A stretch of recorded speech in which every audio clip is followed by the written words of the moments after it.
NDA భాగస్వామి పక్షాల మీటింగ్లో అసలు ఏం జరిగింది? తెలుగుదేశం వెర్షన్ ఏంటంటే లావు శ్రీకృష్ణదేవరాయలు చెప్పడం, బీజేపీ జాతీయ అధ్యక్షుడు జేపీ నడ్డా, కేంద్ర హోంమంత్రి అమిత్ షా అధ్యక్షతన ఎన్డీఏ నేతల సమావేశం చక్కగా జరిగింది. పలు సలహాలు సూచనలు సమావేశంలో చర్చించారు. మొన్న జరిగిన పార్లమెంట్ సమావేశాలు రాజ్యాంగ దినోత్సవం మీద జరిగిన చర్చను కూడా చర్చించారు. ఎన్డీఏ కూటమి నేతలు ఏ విధంగా సమన్వయం చేసుకుంటూ ముందుకు వెళ్లాలనే అంశం మీద చర్చించారు. ఎంపీల నియోజకవర్గంలో అభివృద్ధి అంశాల మీద కూడా చర్చ జరిగింది. కేంద్ర ప్రభుత్వం అమలు చేస్తున్న పథకాలు రాష్ట్రంలో ఏ విధంగా ముందుకు తీసుకుని వెళ్లాలనే అంశాల మీద కూడా చర్చ జరిగింది. ఎన్డీఏ ఎంపీలందరూ ఏ విధంగా సమన్వయంతో ముందుకు వెళ్లాలన్నదే ప్రధానం అన్నటువంటి విషయాన్ని ప్రస్తావించారు. అట్లాగే వన్ నేషన్ వన్ ఎలక్షన్ వక్ఫ్ బోర్డు అంశాలు అక్కడ చర్చకు రాలేదు. వన్ నేషన్ వన్ ఎలక్షన్ కానీ వక్ఫ్ బోర్డు కానీ చర్చకు రాలేదు.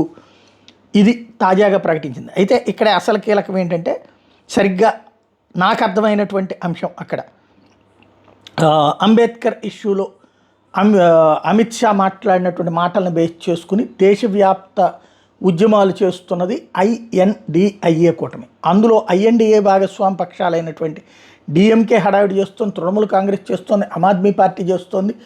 వివిధ ప్రాంతాలు అంటే ఐఎన్డిఏ భాగస్వామి పక్షాలను ఇనిషియేటివ్ తీసుకుని అమిత్ షాకి వ్యతిరేకంగా ఉద్యమిస్తుంటే, ఎన్డీఏ భాగస్వామి పక్షాలైన జేడీయూ కానీ తెలుగుదేశం కానీ మిగతా పక్షాలు ఎవరైతే ఉన్నారో అస్సలు దాని జోలికి పోవట్లేదు. కనీసం అమిత్ షాకి అండగా మాట్లాడింది కూడా లేదు. కాబట్టి ఆ విషయం మీదనే చర్చించినట్టు కనబడుతుంది నాకు అర్థమైనంత వరకు అయితే.